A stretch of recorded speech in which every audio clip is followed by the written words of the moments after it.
तो दोस्तों आज के इस वीडियो में मैं आपको 15 ऐसी बातें बताऊंगा कि जहां जहां पर ठेकेदार आपको बेवकूफ बनाने की कोशिश करते हैं। अब इन बातों का आपको ध्यान रखना क्यों जरूरी है?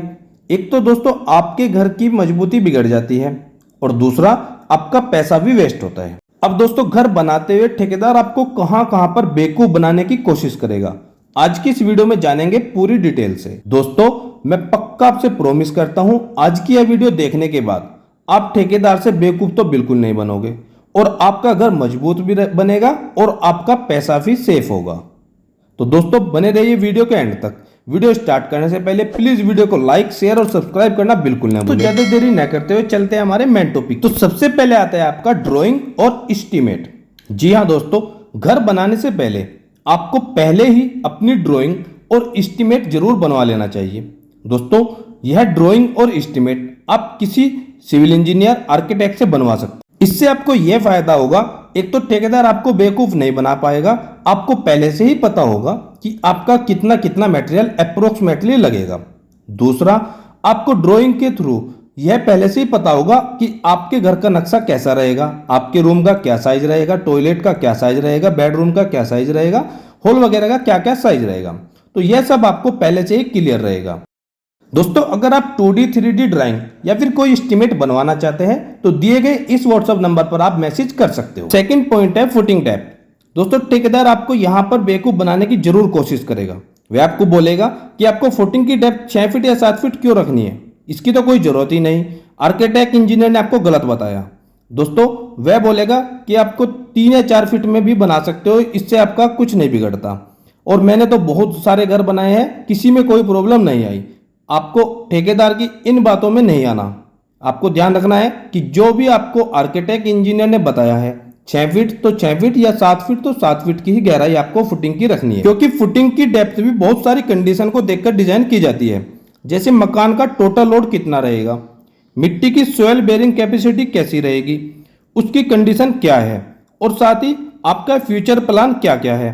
दोस्तों मान लीजिए आज आपने 2 मंजिला घर बनाया है, हो सकता है इन फ्यूचर आप इसको 3 मंजिल या फिर 4 मंजिल बनाना चाहते हैं, तो आपका फ्यूचर प्लान देखकर ही इंजीनियर या आर्किटेक्ट आपकी फुटिंग की डेप्थ, तो जब भी आप फुटिंग या फाउंडेशन की खुदाई कराए तो किसी आर्किटेक्ट या इंजीनियर से सलाह जरूर करें। थर्ड, कॉन्ट्रैक्टर आपके प्लिंथ बीम के नीचे 1 या 2 रद्दा देकर बीम डाल देते हैं, जो कि बिल्कुल गलत है। आपको कम से कम बीम के नीचे 2 या 2.5 फीट का ब्रिकवर्क जरूर कराना चाहिए, पर कॉन्ट्रैक्टर आपको बोलता है इससे कुछ नहीं होता, सारा लोड तो बीम ही ले लेता है। लेकिन आपके घर की फ्लोरिंग को डिस्ट्रीब्यूट करने के लिए, यानी कि अलग अलग पार्ट में डिवाइड करने के लिए और मिट्टी के फोर्स को स्टेबल करने के लिए प्लिंथ बीम के नीचे ब्रिकवर्क का होना बहुत ज्यादा जरूरी होता है। दूसरा, कई कॉन्ट्रैक्टर ऐसा करते हैं कि आपके सिर्फ आउटर के प्लिंथ बीम के नीचे ब्रिकवर्क दे देते हैं और इनर यानी कि अंदर के प्लिंथ बीम के नीचे ब्रिकवर्क नहीं देते, जो कि बिल्कुल गलत है। आपको दोस्तों ध्यान रखना है कि आपको सभी आउटर के प्लिंथ बीम के नीचे तो ब्रिकवर्क देना ही देना है, साथ ही आपको अंदर के यानी कि इनर साइड के प्लिंथ बीम के सभी प्लिंथ बीम के नीचे ब्रिकवर्क जरूर कराना है। फोर्थ पॉइंट है डीपीसी। अक्सर कर दोस्तों देखा गया है कि ठेकेदार लोग डीपीसी को अवॉइड करते हैं, क्योंकि डीपीसी का मकान मालिकों को भी ज्यादातर नहीं पता होता।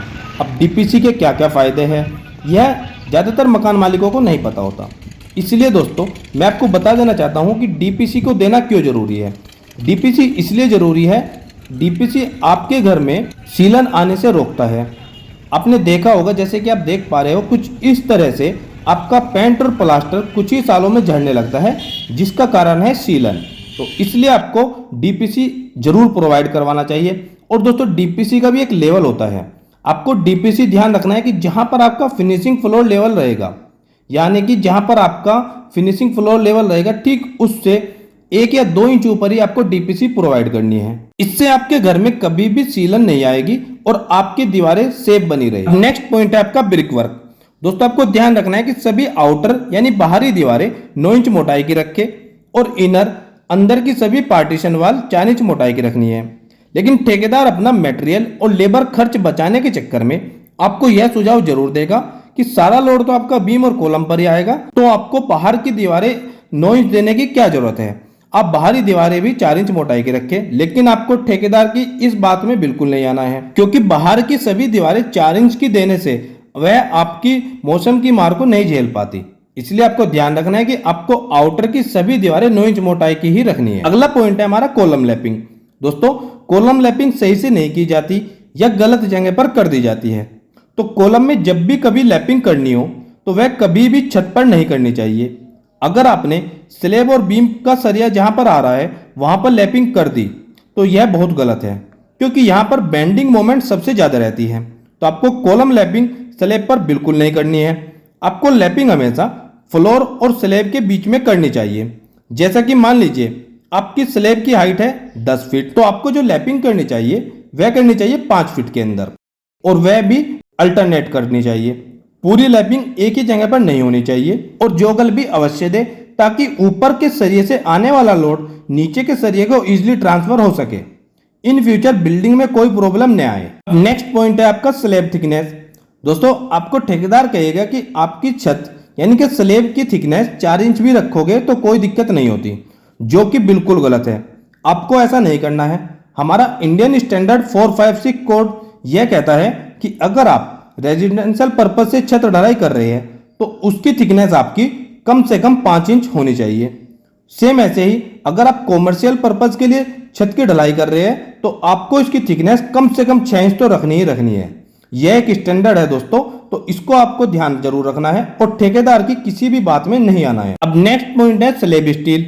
दोस्तों, आपको ध्यान रखना है कि छत में आप 8 और 10 mm का सरिया दे सकते हो, पर ठेकेदार आपसे बोलेगा कि कोई प्रॉब्लम नहीं आती, आप सब सरिया 8 mm का रख दीजिए। लेकिन आपको ऐसा नहीं करना है। आप 8 और 10 mm का सरिया दे सकते हो, बशर्ते आपको मेन जो आपका बार रहेगा वह आपको 10 mm का रखना है और डिस्ट्रीब्यूशन बार आप 8 mm का दे सकते हो। तो इस बात का भी आपको जरूर ध्यान रखना है कि छत में आपको मेन और डिस्ट्रीब्यूशन दोनों बार 8 mm के तो बिल्कुल नहीं देने हैं, जो आपको ठेकेदार जरूर बोलेगा। नेक्स्ट पॉइंट है आपका स्टेयरकेस स्टील। दोस्तों, अक्सर अगर आपने देखा होगा कि स्टेयरकेस की जो वेस्ट स्लैब होती है उसमें सिर्फ सिंगल जाल बांध देते हैं, जो कि बिल्कुल गलत है। दोस्तों, पहले तो आपको ध्यान रखना है कि आपके स्टेयरकेस स्टील में 12 mm से कम डाया का बार बिल्कुल नहीं होना चाहिए। दूसरा, जो आपका स्टेयरकेस में ऊपर और नीचे इन दोनों जगह पर आपको L/4 तक के डबल जाल देना है। तो इन बात को आपको जरूर ध्यान रखना है। अगला पॉइंट है हमारा कवर ब्लॉक, जो कि बहुत ही इंपॉर्टेंट है। दोस्तों, घर की मजबूती के लिए कवर ब्लॉक का होना बहुत ज्यादा जरूरी है। अक्सर अगर आपने घरों के सरिये को कुछ इस तरह से बाहर निकलकर जंग खाया हुआ देखा होगा। इसका क्या कारण है? इसका सबसे बड़ा मेन कारण है कवर ब्लॉक का सही तरह से यूज न किया जाना। अगर आप कॉलम बीम या फिर स्लैब में प्रॉपर कवर ब्लॉक नहीं देंगे तो इस तरह से ही आपका सरिया बाहर निकलेगा और वह कमजोर हो जाएगा, और इससे आपके घर की छत भी कमजोर होगी, आपका घर भी कमजोर बनेगा। तो इसलिए किसी भी आरसीसी मेंबर की कास्टिंग या ढलाई करते समय कवर ब्लॉक का प्रॉपर यूज जरूर करें। अब अगला पॉइंट है आपका डाउन बीम स्लैब बीम। दोस्तों, कॉन्ट्रैक्टर आपको बोलेगा कि आपको लटक बीम देने की क्या जरूरत है, आप पूरे घर में हिडन बीम दे देते हैं। कॉन्ट्रैक्टर अक्सर कर लटक बीम को अवॉइड करते हैं क्योंकि इसमें उनके लेबर और शटरिंग बहुत ज्यादा लगती है, यानी कि इसमें कॉन्ट्रैक्टर का खर्च ज्यादा होता है। इसलिए पूरा घर हिडन बीम में बिल्कुल न बनवाए, लटक बीम जरूर दें। और दोस्तों, अगर आपके यहाँ ज्यादा बड़ा स्पान है तो वहां पर लटक बीम देना अनिवार्य होता है। ठेकेदार की बातों में बिल्कुल ना आए, आप प्रॉपर इंजीनियर या फिर आर्किटेक्ट की सलाह से ही जरूरत के अनुसार लटक बीम दे। अब नेक्स्ट और मोस्ट इंपोर्टेंट पॉइंट है सीमेंट। अक्सर कर दोस्तों ठेकेदार आपको यहां जरूर बेवकूफ बनाएगा। आपको ध्यान रखना है कि आपको किसी भी आरसीसी मेंबर्स के लिए ओपीसी सीमेंट का ही यूज करना है। बाकी आप ब्रिक वर्क के लिए, प्लास्टर के लिए पीपीसी सीमेंट का यूज कर सकते हो। अब दोस्तों, ठेकेदार आपको पीपीसी सीमेंट में ही आरसीसी मेंबर को कास्टिंग करने के लिए जरूर बोलेगा, क्योंकि ओपीसी सीमेंट पीपीसी सीमेंट से थोड़ा महंगा होता है। इसलिए ठेकेदार यहां पर अपना पैसा बचाने के चक्कर में आपको यह सलाह जरूर देगा, जो कि आपको उसकी बातों में बिल्कुल नहीं आना है। आपको ध्यान रखना है कि आपका कोई भी आरसीसी मेंबर है उसमें आपको ओपीसी सीमेंट का ही यूज करना है। बाकी के बचे हुए कामों में आप पीपीसी सीमेंट का यूज कर सकते हो। अब लास्ट में और सबसे बड़ा स्कैम है वह एक्स्ट्रा, जो कि सभी कॉन्ट्रैक्टर करने की कोशिश करते हैं।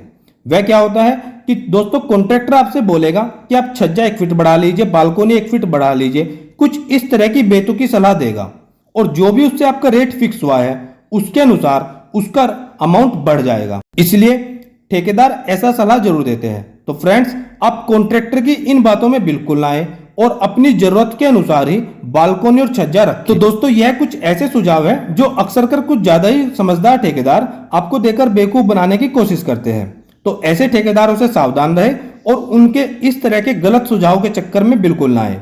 इससे आपका समय और पैसा ही बर्बाद होगा। दोस्तों, मैं सभी ठेकेदारों के बारे में ऐसा नहीं बोल रहा हूं।